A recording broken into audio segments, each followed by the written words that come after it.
Hey adventurers, so today is going to be my wrap up for the month of March. Yes, that's correct, March. And in March I read 7 books. I completed 7 books in March, so let's go through these and see what I read. So the first one that I finished was Dune Messiah by Frank Herbert.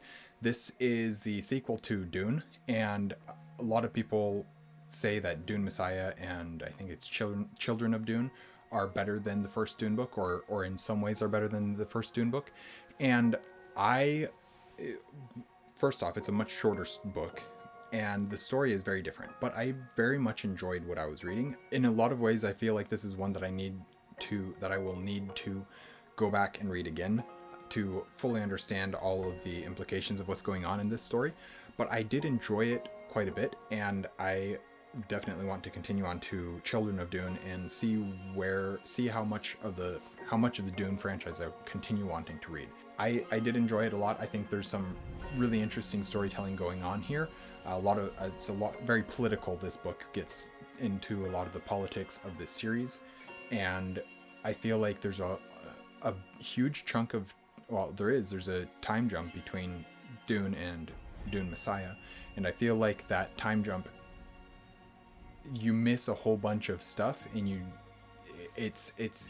there's events that happen that are set up at the end of Dune, and you know that they're going to happen, and then those same events are then referenced and talked about in Dune Messiah, and you don't get to see any of that stuff happening. And I think that is a good choice on Herbert's part, but it also is kind of sad because I want to see Paul doing those actions, making those events happen, all that kind of stuff. But yeah, there's a lot of good stuff in Dune Messiah. I should write my review now before I forget what happened in the book. But yeah, overall I rather enjoyed Dune Messiah. So the next book that I read was By Blood, by Salt by J.L. Odom, and I do have some thoughts on this. A lot of very positive things. I like the desert setting that they have. There's a lot of seem to be Middle Eastern inspirations for a lot of the characters, a lot of the world building, and I enjoyed that. I thought that was well done. I appreciated the way it approaches religion and deals with that within the world. I thought that was well done and realistic. Overall, the story was good. It took me a little bit to get invested in the story, but I did. By the end of the book, I definitely was invested in the story and was enjoying what was happening. And I do absolutely 100% plan to continue the series at some point. I don't know when that will be. Really, my biggest problem though, and this is actually a personal thing. I didn't care for the narrator. It was a solid narration, the narrator did a good job at narrating the book. I just don't, for my own personal expectation of what this story is, and having read the story, I don't feel like the narrator fit the story that he was telling. I feel like he would have been better in like a YA thriller type story rather than this epic fantasy. But that's 100% a me thing, and just because I didn't like the narrator doesn't mean he was bad by any means. But yeah, so that was my biggest problem with it, and I think because of that, it did cause my enjoyment to go down just a little bit, but that's not the fault of the story at all. So definitely, again, very much enjoyed a lot of what was going on in this story and where it's leading to, a lot of the very military fantasy as well. So there's a lot of really good things in it, and I do highly recommend the book. The audiobook didn't work nearly as well for me as I like them to, and that's okay. That's fine. That's not a problem. It's just something that I noticed as I was reading. So let's see, what is my next? The next book I read was Ghost King by David Gemmell, and this is I believe it's Stones of Power is this duology. And this is the first book in the duology, and it's an Arthurian retelling. So this is actually, this first book doesn't even follow Arthur, although you'd think that it kind of does, and it kind of sets it up like it's going to, but it actually doesn't. It ends up following Uther. Sorry, I thought my brain went blank, and I'm having trouble talking now. But Ghost King is about, it's a pre-Arthurian story that has is basically setting up the world for Arthur to come into. It has a lot of really interesting takes on immortal characters. Things like Merlin is an immortal character who has played events, who has had a major role in the events of history. So we get mentions of Troy, we get mentions of the Greek gods, the Roman gods, the Norse gods. We get, I don't even remember how far back we go, but I do know that things like Gilgamesh are a part of this story, and so there's a whole bunch of aspects of history that are tied, or mythology that are tied into this book, and it creates for a very interesting story and a very interesting take on the Arthurian legend. But yeah, there's a lot that sets up for the King Arthur story, and I'm not entirely sure how that's all going to pan out, but I am excited to try it out and see. So I believe it's a duology, and so I'm going to read the second book in the duology at some point and finish that up, because I enjoyed what I was reading, and I really enjoyed Gemmel's style. I really enjoyed, like basically his style is perfect for me. Like, it's exactly what I'm looking for when I am reading a fantasy story type thing. Overall, it just worked really well for me. I'll stop with that, and eventually I'll do my full review on it, and that will be better. The next one that I listened to is, and I did listen to this even though I have the physical copy, and that is Cupboards All Bared by Patricia Meredith. This is the second book in the Spokane Clock Tower Mysteries, and I really enjoyed this one once again. Probably my book of the month, even though the other three that I've already talked about I all enjoyed greatly, but I still think Cupboards All Bared is my favorite of the month. It's a mystery. It's a sequel to Butcher Baker Candlestick Taker, and once again, Archie is just like my favorite character in this series. He just wins you over so quick. Just like a bumbling, charming character, and just so much fun to read about. His voice is great. Also, the narrator, Rebecca Cook, I believe is the narrator's name, does a fantastic job with these. I'm very impressed with her narration. But the story, it's a good story, murder mystery. We are trying to solve this murder throughout the whole book. There's other things that play into it, things from the first book that tie into it, and so it really is a series, but it's also just like a mystery book. And yeah, probably my favorite book of the month, which I am very impressed by. Everything that I have read by the Merediths, I have greatly enjoyed. So absolutely, if you haven't checked out Andrew D. Meredith or Patricia Meredith, 100% go and do so, because they're just a powerhouse of a writing couple. Yeah, that's all that I've really got to say about this at the moment. I will have a full review of this at some point. So the next one that I listened to then was Castle in the Air by Diana Wynne Jones. This is the sequel to Howl's Moving Castle, but it's the sequel to Howl's Moving Castle and is a very different story from Howl's Moving Castle. A lot of people say Howl's Moving Castle is the only good book in the series type thing. I did not find that to be the case. This one reminded me a lot of The Horse and His Boy from the Chronicles of Narnia. Just a very, very different type of story.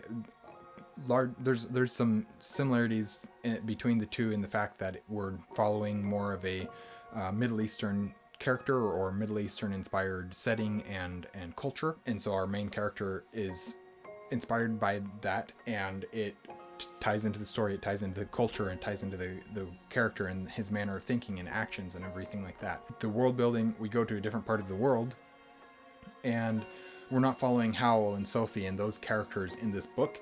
In there's plenty of tie-ins to Howl's Moving Castle, but it takes us a while to understand what those are, or to really even to see them. Even as the story unfolds, you start realizing, oh, there's even more connections than I imagined. And so there's a lot of really interesting stuff going on here. Very, very enjoyable. I do think Howl's Moving Castle is better, but this is a very different story, and I enjoyed it not as much, but I enjoyed it greatly as well. I did listen to the audiobook for this one again, because I listen to far more audiobooks than I do physically read, and it's narrated by, I can't remember what the narrator's name is, Jenny something or other.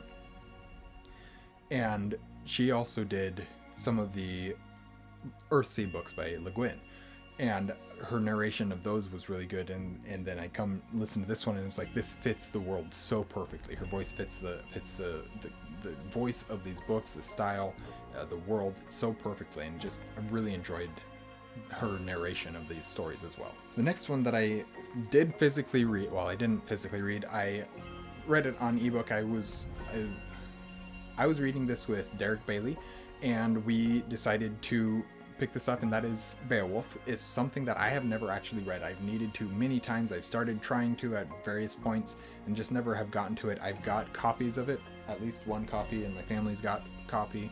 So I've got different translations of Beowulf, but I was reading it because oops, I messed up. I was supposed to read the Tolkien translation because we were reading it specifically for Tolkien Reading Day, and so I was going to read the Tolkien translation of Beowulf. That didn't end up happening. I read the... let's see if I can even pronounce the guy's name. Anyways, I read the translation by Francis B. Grumier. Maybe that's how it's pronounced, I'm not sure. This is what was available from my library, and so I just requested the audio, I just got the ebook and read it on my lunch break, and so it took me a while to get through it, but I did complete it in March, started it in March and ended it in March, so that's cool. I'm glad that I was able to do that. That was fun. What else? What do I think of this book? I don't really need to explain what Beowulf is because pretty much everybody knows, but I know that it's split into 3 sections, and we fight 3 different monsters throughout the sections. So I knew that going into it, but I didn't know that in between it was just Beowulf then telling the story of him fighting these monsters, and so that was a little bit of a surprise for me. The ending, I loved that third part right after the time jump was fascinating. I very much immersed myself into the story, which I was at that point, but the writing just became like super easy for me to read and understand, and I just really enjoyed that final section of the book for some reason, a lot more than I had the first 2/3 of the book. But what else? So yeah, I went into it. I kind of knew broad strokes of what the story was about. I knew that we fight Grendel and Grendel's mother, and then we fight a dragon. Like, I knew those things. I didn't know pretty much anything else about the story beyond that. And yeah, I ended up coming away enjoying it immensely, but also, okay, so this is one of the things that I wanted to talk about with it. The translation that I read, it feels very much like a direct translation from the Old English into our modern English, and I feel like that worked really well in a lot of ways, and it was difficult to understand. It was very much, you had to think about it, you had to adjust the meter of your reading in order to understand the phrases that were being said, the sentences and the sentence structure, and actually understand the story. But it was a good challenge for me, and it was a good opportunity for me to practice changing how I read, in terms of, like, I can't just read one line and then jump down to the next line and keep reading, because you don't understand what's going on if you do that. So you have to take the piece as a whole in order to understand them, and not just read one line and then continue on to the next line and then continue on to the next line. But I enjoyed it. It was a challenge, and it was also, I feel like it fit the story really well, added gravitas to the story. I do have the Seamus Heaney translation, and I haven't read it because I ended up reading the Grumier translation instead. And I did sit down one day and compare a little bit between the two, and I think that it was interesting, but it wasn't I actually, having read just a little bit of the Heaney translation, I do actually prefer the Grumier. I'm sure there's better translations out there, and I do realize now that I was supposed to read the Tolkien translation, which I don't have, but I need to get that. I'm looking over there because that's where my Tolkien shelf is. But anyways, I have now rambled long enough on that one as well. This video is getting too long, so let's finish up real quick with the last book that I listened to in March, and that is my reread of Harry Potter and the Half-Blood Prince by J.K. Rowling. This one I went into knowing that this is my second favorite story in the series after Order of the Phoenix, at least in terms of movies and in terms of my original rating of the books when I first read them. So that's what I knew about this one going in, other than the fact that I knew the entire story. But I've been rereading the series, wanting to do reviews of them, but 2, wanting to go through and figure out exactly a little bit more precisely where my ranking of them sits. This is a good book. Those final few chapters, hit really hard. There's a lot of really good storytelling in it up until what chapter is this? 24, chapter 24, Sectum Sempra. I would probably say that Order of the Phoenix is still my favorite. But after that chapter, boy, does this book get phenomenal. Like, it is so good after that. Well, really after I forget what chapter it is, but it's the chapter where Harry drinks the Felix Felicis. That chapter that chapter and beyond is really all really, really good. But specifically the Sectum Sempra and then onward is the best parts of this book. But then the ending of this book just hits really hard, and the movies cannot capture it. They didn't, and I think that they could have done more. I think actually, okay, here's something. I feel like the movies do the relationships in this book better than the book does the relationships, but also I feel like the movies do the hiding of the book a little bit better than the book does. Those two things specifically, I feel like the movie actually improves upon. Plus, the music in the movie fits this book so well. But anyways, I just was listening to this book, and I get to the end of the book, and I'm just like, I don't want to listen to anything else. I just want to read the next book in the Harry Potter series. The problem with that is I need to not do that until I have reviewed at least Order of the Phoenix, because I haven't reviewed Order of the Phoenix yet, and so I need to review Order of the Phoenix and Half-Blood Prince before I read Deathly Hallows. Anyways, a lot of really good stuff. I very much enjoyed my reread of Half-Blood Prince, and I've very much enjoyed my reread of the series as a whole.